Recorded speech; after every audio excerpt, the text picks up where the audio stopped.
Today we're going to expand our breathing practice by doing a small sequence or a small class sitting on a chair. So find a comfortable chair, and ideally the chair should be flat if possible. So flat, not with a bucket in the center, or not sloping too much. Flat is ideal, but just work with what you've got. And we're sitting with our feet hip width apart, the soles of the feet on the floor. If you can do this barefoot, great, because you'll feel your connection to the earth under the feet. And we're just allowing the weight to start to flow down from the upper body into the seat, so into your foundation in the pelvis. And we can begin by doing a little circle around your right sitting bone.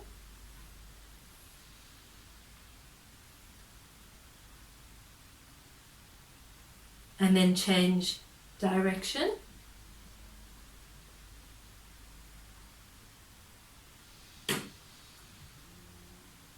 And then you can go to the other side. Circle around that sitting bone.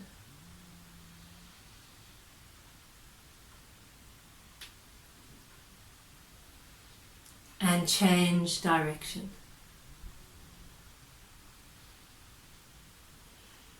And then you can start to make a figure of 8 movement. So it's going that way, figure of 8 around the sitting bones.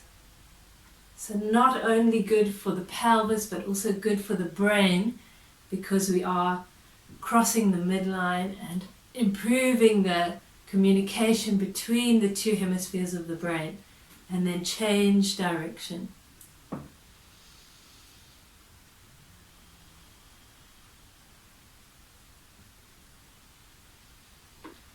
And coming to sit now so that you feel even as possible in the two sides of the pelvis, the two sitting bones. And we'll begin with some breathing, resting one hand on the abdomen. And as you breathe in and out through the nose, notice the movement underneath your hand.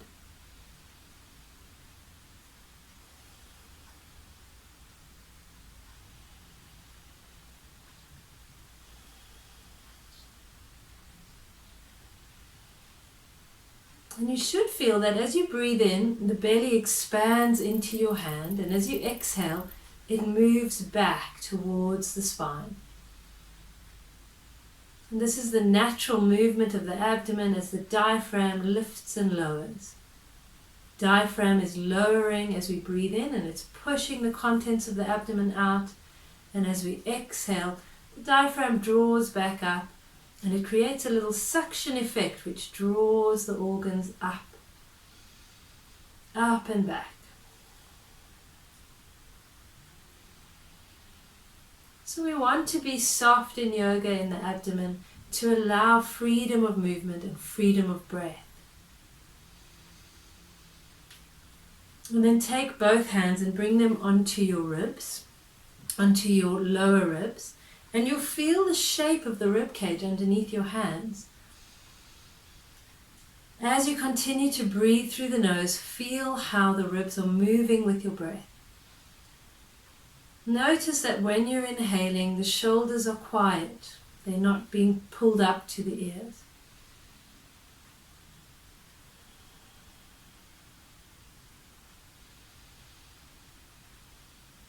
Feel and visualize how the muscles between the ribs soften to allow the rib cage to expand, the lungs expand to absorb the in-breath.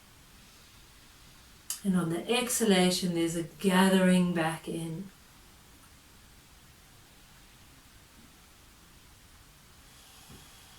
And then just release your hands to your legs for a moment. And we're going to take the right hand to the left shoulder. I'm going to mirror you. And then drop your right ear towards your right shoulder. You'll feel a stretch in the side of the neck. Just breathing there, pausing, allowing the side of the neck to slowly release. Look down towards the elbow. You're looking at your right elbow as you continue to drop your right ear to the right shoulder. And now turn to look at your right shoulder as you continue to drop the right ear. Breathing deeply, feeling how the stretch moves towards the back of the neck. Slowly bring the head up and to the center. And we'll go to the other side. Allow your left ear to drop towards your left shoulder. Feel the shoulders can also release away from the head. Breathe as you invite the neck to slowly let go. And then look down towards that left elbow.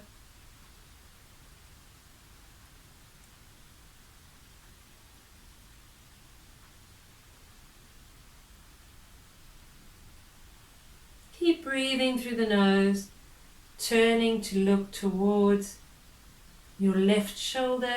Keep dropping the ear.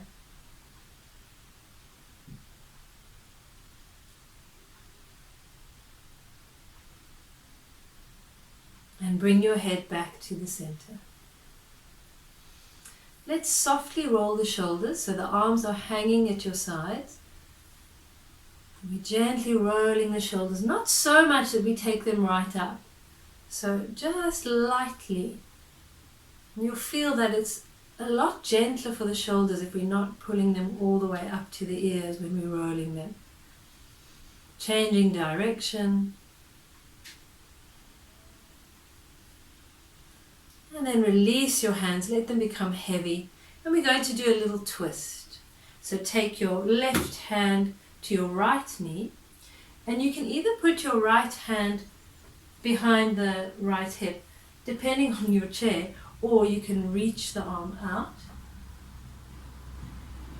And when you reach the back arm out, be aware that you're not lifting it too high. If you need support, you can rest the back arm on the back of the chair. Looking towards your back arm.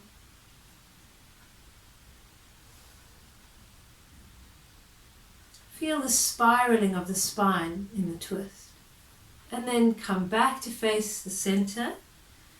Take your right hand to your left knee. Left arm goes back. Look towards the back shoulder. The weight is even in both sitting bones.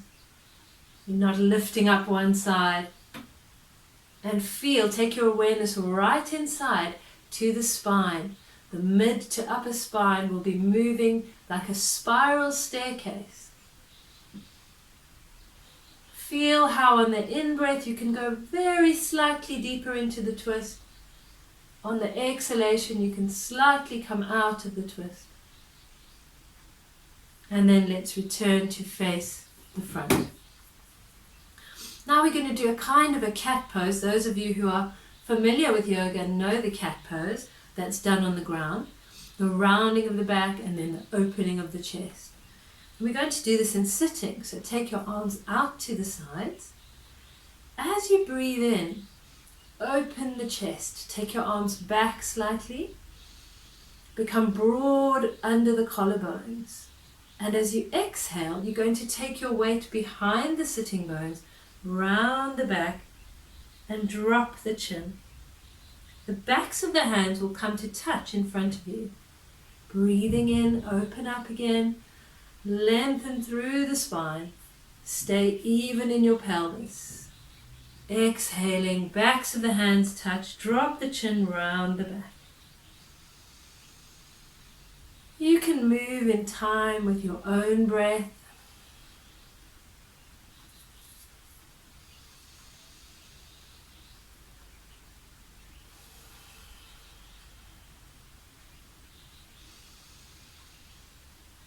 And then release your arms.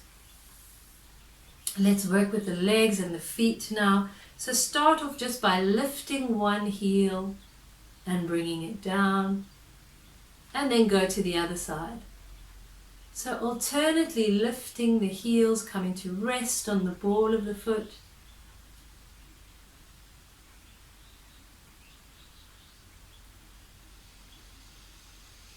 Just let your breath flow naturally as you do this. Let's lift both heels at the same time and put them down.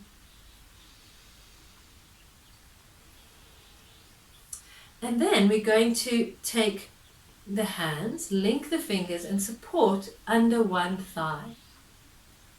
And start to circle the foot in the air.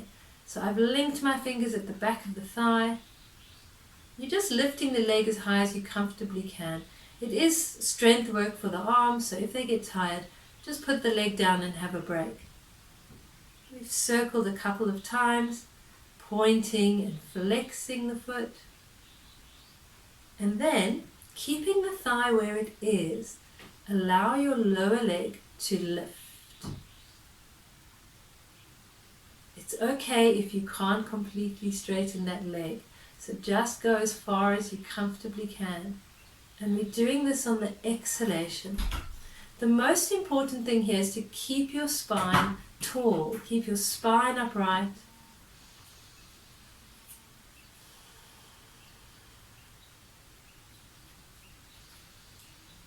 So when you lengthen the leg, you're not wanting to round the back.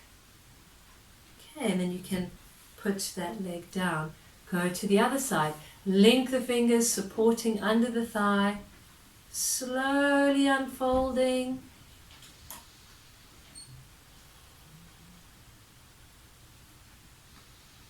Lengthening the leg on the exhalation if you want to.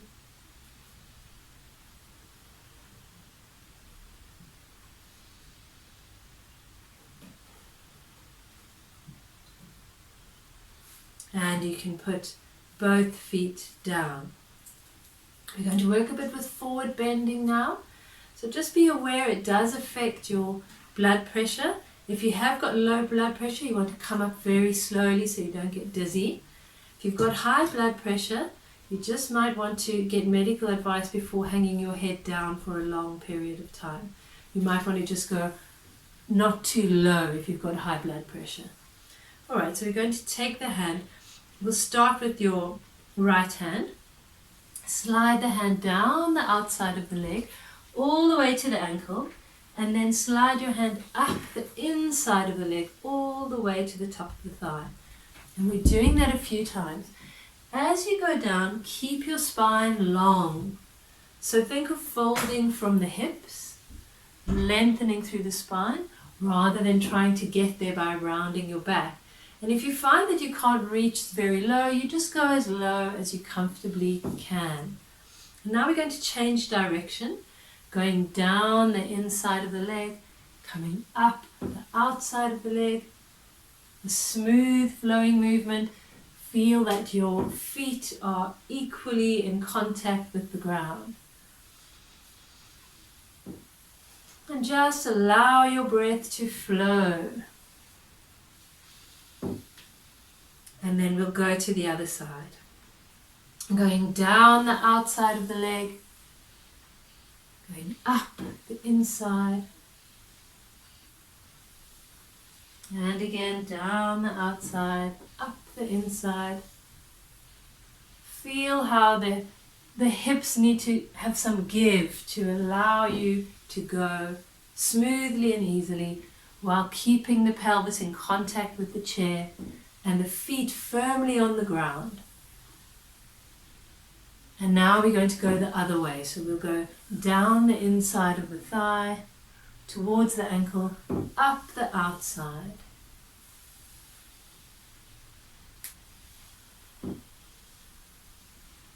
Going a few times,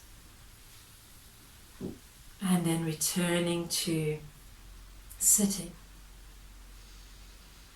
And we'll finish off our movements by taking the arms above your head. So I'm holding the opposite elbow with each hand. If that's difficult for you, you can just touch the hands on top of your head as well. Find something that feels most comfortable. And as I breathe, I'm becoming tall through the spine.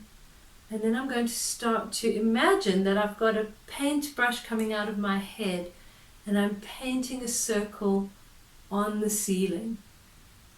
So I'm slowly moving the upper body. Again, my sitting bones are connected to the chair. My feet are connected to the ground, and I can change direction.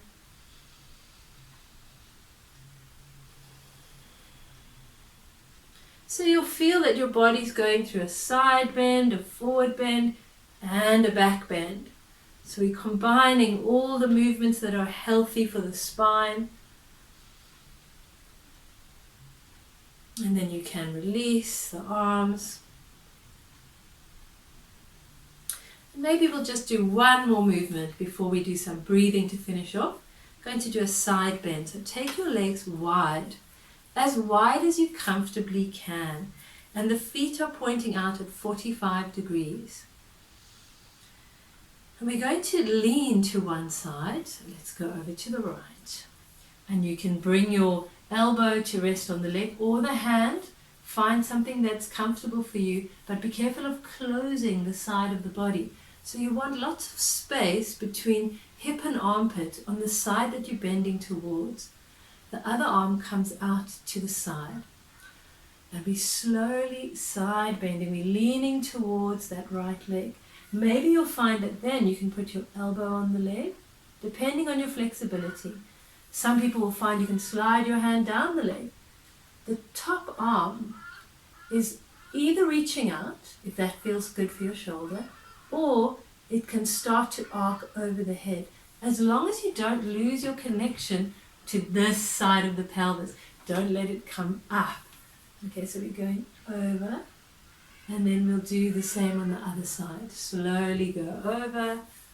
You can lean maybe into the elbow, but just going to the height that's comfortable for you. Arcing over, breathing as you feel that lovely opening of the side of the body.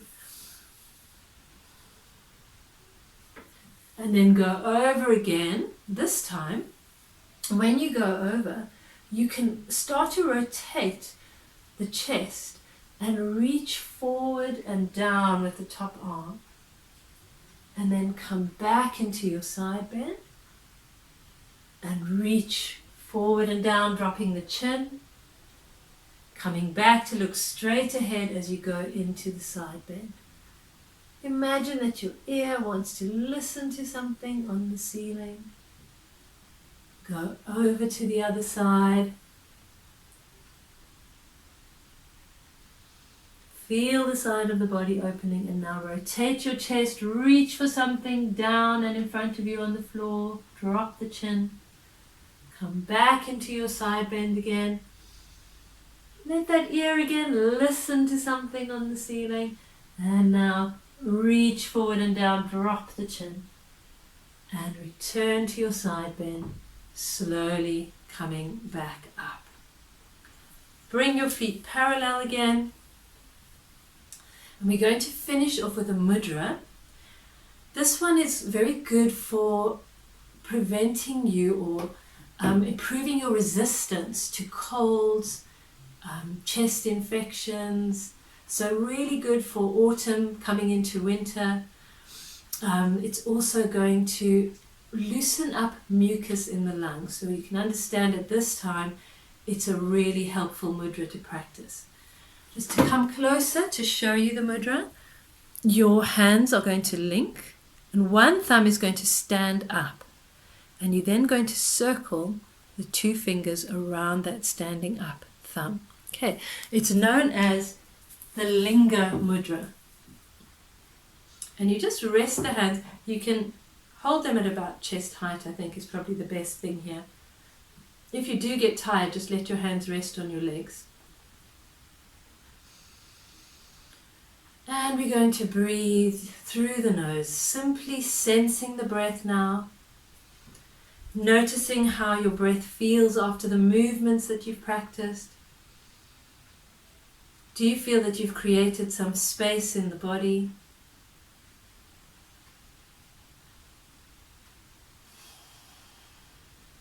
Do Do you feel that your breath flows more easily?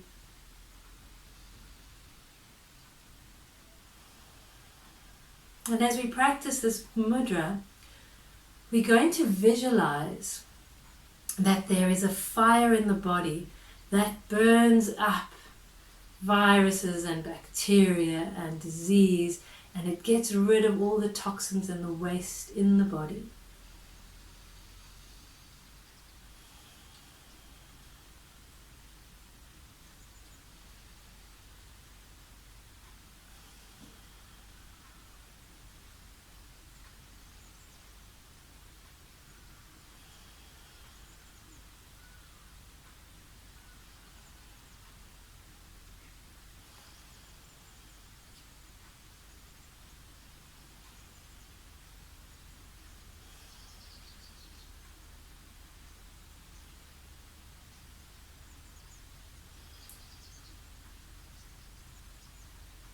And then softly release the fingers, bring the hands to rest on your legs with the palms facing up. And we will leave it at that for today. I hope you enjoyed the sequence. Practice it regularly to keep movement in the spine and to improve your breathing. Have a wonderful day. Namaste.